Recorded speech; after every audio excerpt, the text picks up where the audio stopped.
Maya paugtu kay kongan kahit sing kapampangan. Magluto tangeling sapsuy.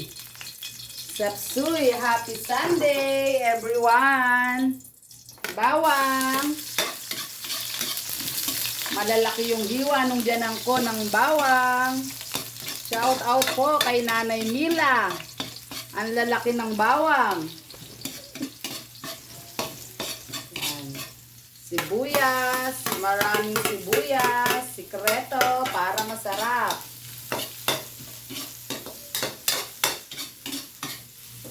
Happy Sunday, Kaching Kapampangan. Kayo po na ang ulam nyo, Kaching Kapampangan. Kami po, sapsuy.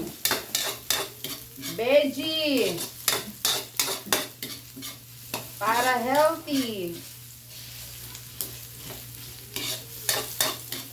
Sapsuy, Kaching Kapampangan. Salamat po sa mga bagong subscriber. Ngayon naman, hipon. Para po king Kapampangan, hipon. Parang kiniliti lang yung gulay namin sa hipon.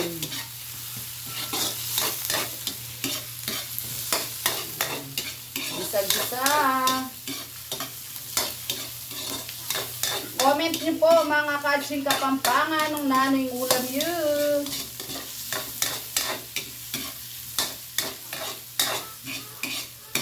Ba't kayo po silim ba Kaching Kapampangan?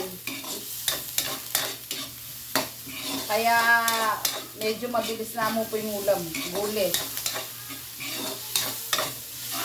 Yan. Sumalareno po rin paro. Pwede tayo niyang kabiting.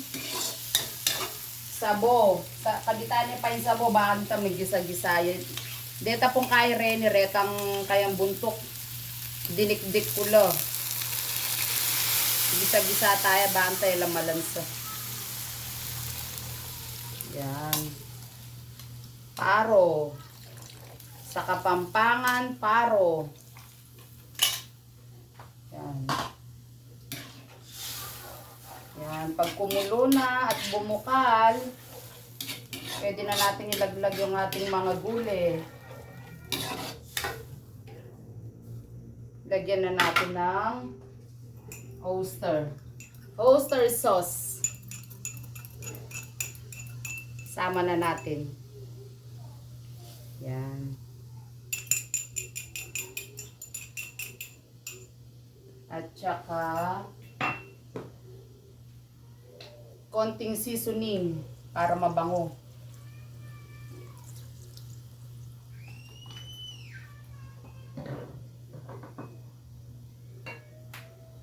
Patis. Ay, butas ang patis. Ay, masyado makasarap.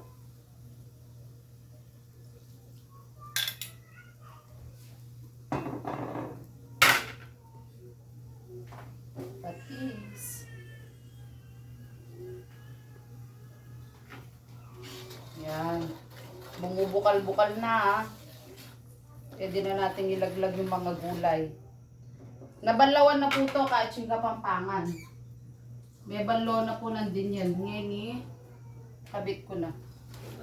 Yan. Pinaghalo-halong cauliflower, carrots,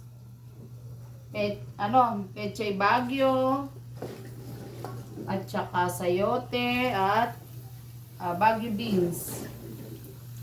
Ito po pechay bagyo to, yung mga tangkay ng pechay bagyo.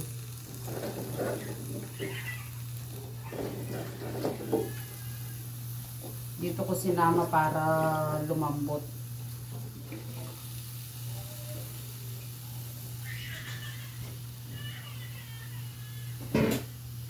Yan, halo-halo. Yan, healthy na ulam, sapsuy na Kaching Kapampangan.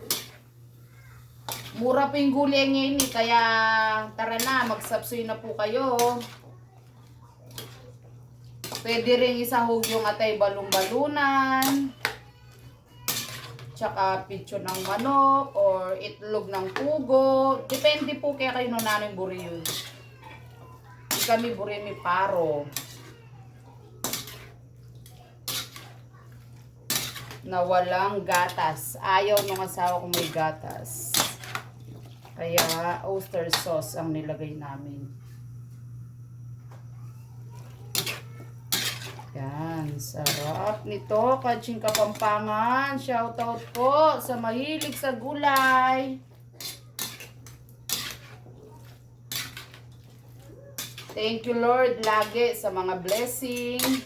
Panatilihin po natin na sa buhay natin, lagi tayo nagpapasalamat sa Panginoon. In good times and bad times. Kasi laging mabuti po ang ating Panginoon sa ating mga anak niya. Kaya lagi lang po tayo magpasalamat sa mga biyaya niya sa buhay natin. Huwag po tayo magsawang manalangin. Mga di Kapampangan, manalangin po tayo palagi sa ating Panginoon. Dahil siya lang ang makakatulong sa atin, walang iba. Yan, konting betchin na lang po kasi nilagyan ko na ng magic. Ngayon, halo-halo, tapos takpan natin muli.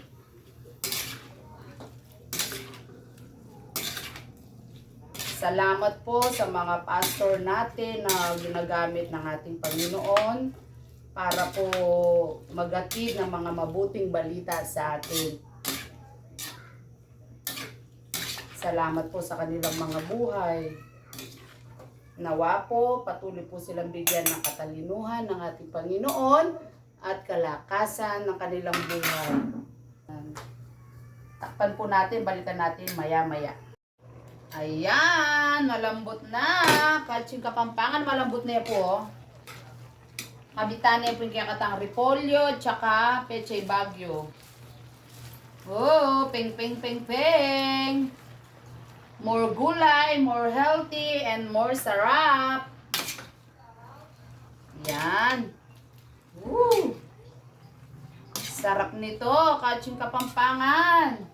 Kita pong bisa, manyad na lakang Kaching Kapampangan. Magdala ko pong silyoyo. Yan, sarap. Paintunan nyo niya mo po yung sahog ng paro. Yan, paro, yan. Tikman na natin to. Kausapin niya si boss.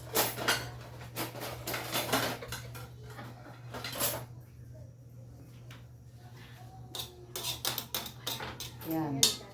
Takman tani po, Kaching Kapampangan. Okay, sarap. Yun lamang po. Salamat po and God bless.